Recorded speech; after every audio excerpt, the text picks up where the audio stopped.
Bonjour, nous avons vu précédemment en cours le théorème de Thalès. Le théorème de Thalès nous sert à calculer de longueur grâce à des quotients, des rapports égaux. Alors, là, on va être dans une autre situation, on va connaître toutes les longueurs d'une de ces configurations-là, où les points sont alignés. Mais par contre, quand on calcule les rapports, on s'aperçoit qu'ils sont différents.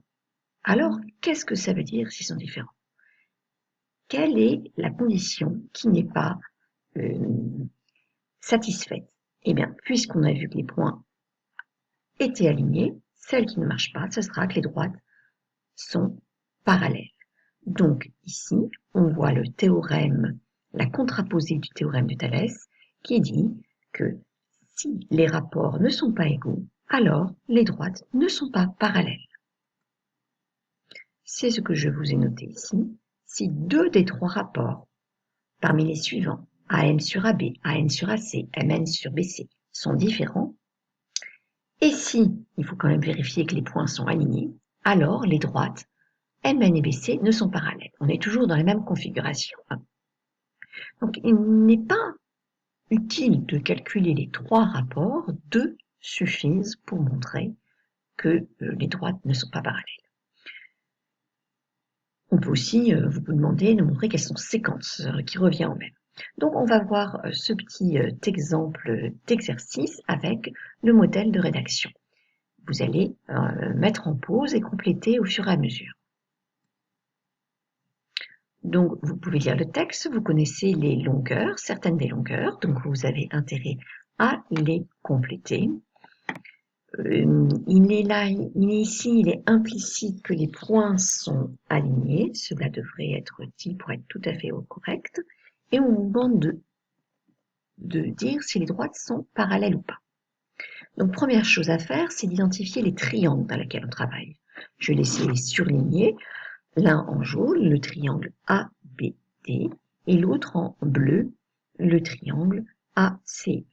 Je vous laisse le faire et également compléter les mesures au bon endroit.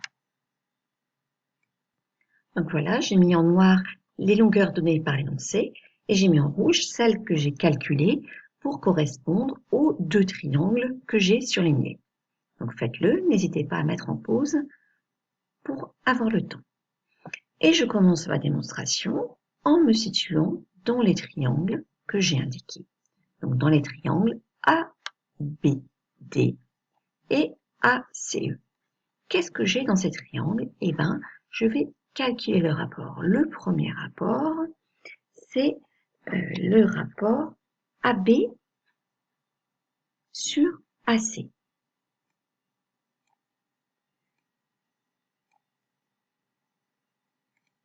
Donc AB sur AC, c'est 5 sur 5 plus 3, donc 8.